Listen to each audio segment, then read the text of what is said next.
So friends, this is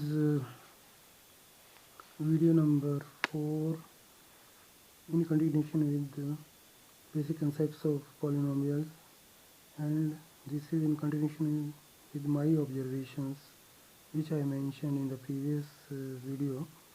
So here I have given one more example. Exercise 2.3, polynomials. Divide the polynomial px by the polynomial gx and find the quotient and remainder. So here, if we can find the value of px, say px by gx, that is a formula, then that is px is equal to say x cube minus 3x square plus 3x plus 5x minus 3. If px is equal to x cube minus 3x square plus 5x minus 3, gx is equal to x square minus 2, then we can write px divided by gx as x cube minus 3x square plus 5x minus 3 divided by x square minus 2. So we can write it as px by gx, and which is equivalent to qx plus rx, that is quotient plus remainder. So these are two polynomials we are dividing. Then why can't we accept then that 1 divided by x square plus x plus 1 is not a polynomial, because this is also equal to p1 divided by px. So that is one polynomial divided by another polynomial. So this may be in the ratio of pq, or it can be decimals if depending on the value of x. So if what is the value of x we put, it will give some value, that will be real value. Then why can how we are saying that this so both the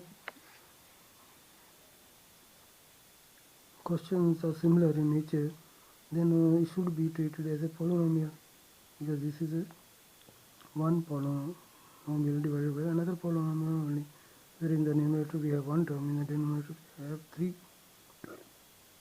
where in the numerator we have one term and in the denominator we have three terms. That is the only difference. And degree of the highest variable, that is x square, is 2.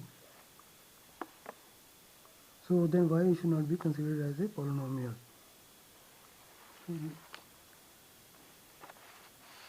Then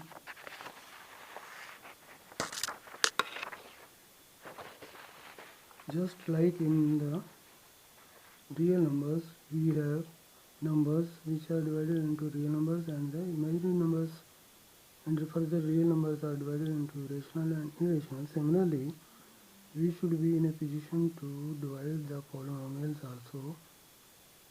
Instead of saying polynomials, we'll say nomials. So then we can say zero polynomial plus, or we should not call it a polynomial, we will call it zero nomial plus constant nomial of degree 1, that is monomial.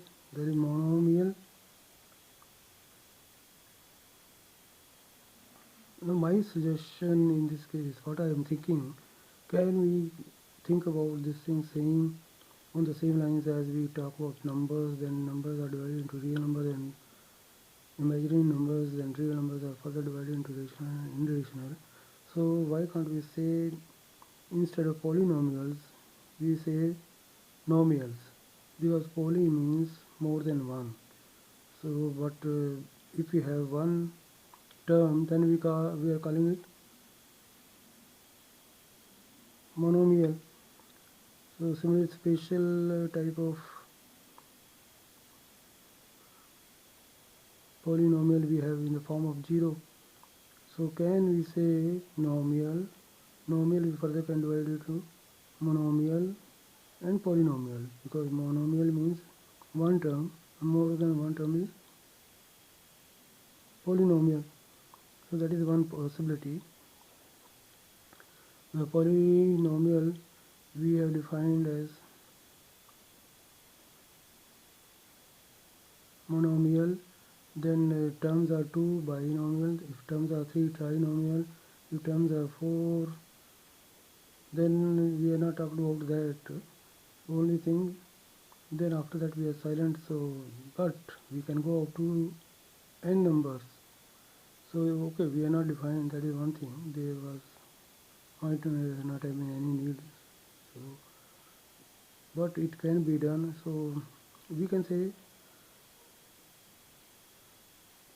no polynomials of term 4, 5, 6, 7 like that up to n. We can say like that. Or trimonial, then quadrimonial we can say, or pentamonial, hexa, hepta, octamonial like that, nanomonial. So okay, these are limited numbers we will be having, but if you say in general up to n number, then that serves the purpose.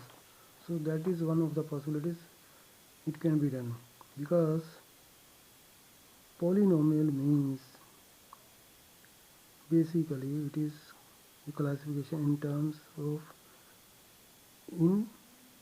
terms of expression.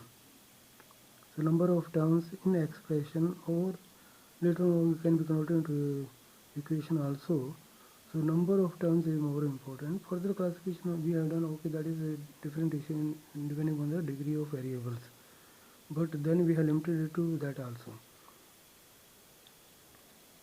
So when you are going to consider it for all the real numbers, because all the real number, if you say 5, 6 is also a monomial or polynomial, then what is left? Then everything has come into, because all the real numbers